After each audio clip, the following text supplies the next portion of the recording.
Friends, in last section we have discussed about how metal react with acid like HCl, H2SO4, but in case of HNO3 they do not form water, they do not form hydrogen gas, but they form water because HNO3 nitric acid is a strong oxidizing agent, so water formation take place in that case. Now extraction या finding of metals, धातुओं की प्राप्ति कैसे करेंगे हम। The earth crust layer has many metals present on the earth crust. They are found in different type of reactivity such example sodium, calcium, magnesium, aluminium. These are so reactive they react immediately. Second, zinc, iron, mercury, copper, their reactivity between sodium as like silver, so silver or gold which is found in free state in nature. Extraction of such metals like sodium, calcium, magnesium, aluminium, these react with solution and then pass electricity, so this process is called electrolysis. जैसे examiner पूछता है sodium है जो chloride के रूप में या sulphate के रूप में मिलता है, तो उससे हमें शुद्ध सोडियम, प्योर सोडियम चाहिए, तो हम इलेक्ट्रोलिसिस करेंगे. Then sodium finding out by the method of electrolysis. Similarly, calcium, magnesium, aluminium also finding by the process of electrolysis. In the middle series like zinc, iron, cobalt, copper, these are found in sulfide, carbonate, etc. These are extraction by the method of reduction, means they react with carbon. Also finding as like zinc oxide, zinc sulfate, zinc carbide by the method of. Example की बात करें, जैसे हम zinc oxide से अगर हमें pure zinc चाहिए तो कार्बन के साथ इसका रिडक्शन कर देते हैं, जिंक अलग हो जाएगा और कार्बन कोबाल्ट या कार्बन मोनोऑक्साइड अलग हो जाएगी, cobalt sorry. This method is called reduction by the carbon. Third category silver यानी चांदी, gold, they are found in free state in nature. They do not react with any substance, not found in sulfide, oxide, carbonate. They do not react any substance. Finding of metals, धातुओं की प्राप्ति. भूप्रपटी में पाए जाने वाले तत्वों या यौगिकों को खनिज कहते हैं. In earth crust elements and compounds are found naturally is called mineral.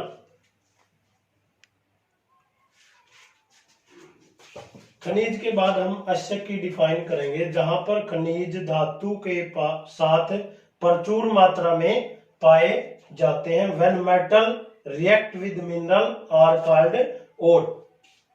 अब अश्यक के साथ जो धातु होती है वो कई रूपों में होती है, जैसे ऑक्साइड हो सकता है, सल्फाइड हो सकता है, कार्बोनेट हो सकता है. उसको हम 3 कैटेगरी के अंदर डिवाइड करेंगे. सबसे पहले हाई रिएक्टिविटी मेटल्स, उच्च अभिक्रियाशील धातुएं, middle reactivity and low reactivity metals. उच्च अभिक्रियाशील, मध्य क्रियाशील और निम्न अभिक्रियाशील धातुएं. सबसे पहले जो उच्च क्रियाशील धातुएं होती है वो गलित अवस्था में मोल्टन स्टेट में मिलती है, फिर उससे हम इलेक्ट्रोलिसिस विद्युत का अपघटन करते हैं, उसके अंदर इलेक्ट्रिसिटी पास करते हैं, जिससे प्योर मेटल प्राप्त हो जाती है. मिडल रिएक्टिविटी के अंदर 2 तरह के और पाए जाते हैं, अश्यक पाए जाते हैं, कार्बोनेट अश्यक और सल्फाइड अश्यक. सबसे पहले कार्बोनेट अश्यक का कैल्सिनेशन किया जाता है, जिसको मैं कुछ देर बाद बताऊंगा। अभी कैल्सिनेशन और रोस्टिंग। कैल्सिनेशन और रोस्टिंग दोनों धातु के ऑक्साइड का, मेटल के ऑक्साइड का निर्माण करते हैं। फिर मेटल ऑक्साइड के साथ कार्बन की अभिक्रिया की जाती है, रिडक्शन किया जाता है, फिर धातु का शोधन किया जाता है, प्योरिफिकेशन ऑफ मेटल किया जाता है। लास्ट है जो लो रिएक्टिविटी, इसके अंदर सल्फाइड अश्यक मिलता है, सल्फाइड और मिलता है, फिर उसका रोस्टिंग किया जाता है, भर्जन किया जाता है, फिर धातु और refining of metals. Enrichment of और अश्यकों का समृद्धीकरण खनिज के साथ साथ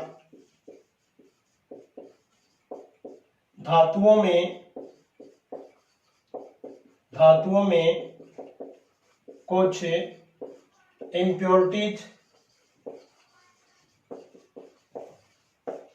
अशुद्धियां होती है, उन्हें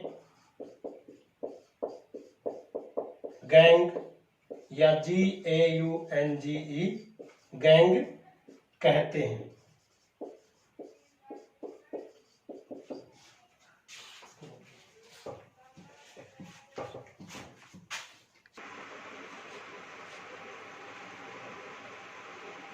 extraction of metal in low reactivity series. Example की बात करें हम, मर्क्यूरिक सल्फाइड जब ऑक्सीजन के साथ अभिक्रिया करता है, गर्म करने पर यह मर्क्यूरिक ऑक्साइड और सल्फर डाइऑक्साइड गैस में बदलता है। सिनेबार बोलते हैं इसको, मर्क्यूरिक सल्फाइड या सिनेबार, पारिकाश्यक सिनेबार, ओर ऑफ मर्करी, इसको ओर ऑफ मर्करी भी बोलते हैं। नेक्स्ट,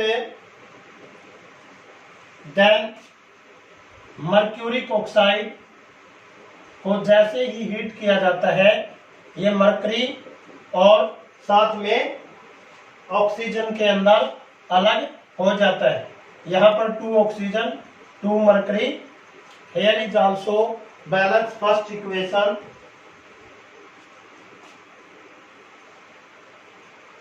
जैसे हम ऑक्सीजन की बात करें, 3 2 जा 6, यहाँ पर 2 सल्फर, ऑक्सीजन 4 और 2 here 6, that is called balance equation. Similarly when cupric sulphide burn करता ऑक्सीजन के साथ, क्यूप्रिक ऑक्साइड और सल्फर डाइऑक्साइड गैस बनाएगा। इसको बैलेंस करने के लिए यहाँ पर 2 कॉपर है, पहले 2 कॉपर, लेकिन ऑक्सीजन यहाँ पर 2, यहाँ पर भी 2, लेकिन जब 4 ऑक्सीजन इसको 2 से मल्टीप्लाई किया, यहाँ भी 2, 4 कॉपर बन गए और 4 ही कॉपर इधर, 3 2 जा 6 और 4 ऑक्सीजन इधर, ये बैलेंस। सिमिलरली क्यूप्रिक ऑक्साइड और क्यूप्रिक सल्फाइड जब अभिक्रिया करते हैं, कॉपर अलग हो जाता है और सल्फर डाइऑक्साइड के रूप में गैस बाहर निकल जाता है। कैल्सिनेशन जो हमने उस टेबल के अंदर पढ़ा था, जिसको हिंदी में निस्तापन कहते हैं। What is calcination? किसी कार्बोनेट अश्यक को, जैसे यहाँ पर उदाहरण की बात करें, जिंक कार्बोनेट को वायु की उपस्थिति में गर्म किया जाता है, तो यह जिंक ऑक्साइड और कार्बन डाइऑक्साइड में टूट जाता है। When carbonate ore is break down into oxide, that is called calcination. और हिंदी में बात करें, किसी कार्बोनेट अश्यक को वायु की स्थिति में अधिक तापमान पर गर्म करने पर यह ऑक्साइड में बदल जाता है, इसको कैल्सिनेशन या निस्तापन कहते हैं। When carbonate ore is converted into oxide by the method of heating is called calcination. Similarly roasting, when zinc sulphide, किसी सल्फाइड अश्यक को वायु की उपस्थिति में अधिक तापमान पर गर्म करने पर ऑक्साइड में बदलना क्या कहलाता है? रोस्टिंग कहलाता है। क्या कहलाता है? रोस्टिंग कहलाता है। किसी जिंक सल्फाइड को ऑक्साइड में बदलना अधिक तापमान पर वायु की सीमित मात्रा में क्या कहलाता है? रोस्टिंग। सल्फाइड को ऑक्साइड में बदलना रोस्टिंग कहलाता है। कार्बोनेट को ऑक्साइड में बदलना कैल्सिनेशन कहलाता है। इसको बैलेंस देखते हैं। जिंक सल्फाइड के अंदर यहां पर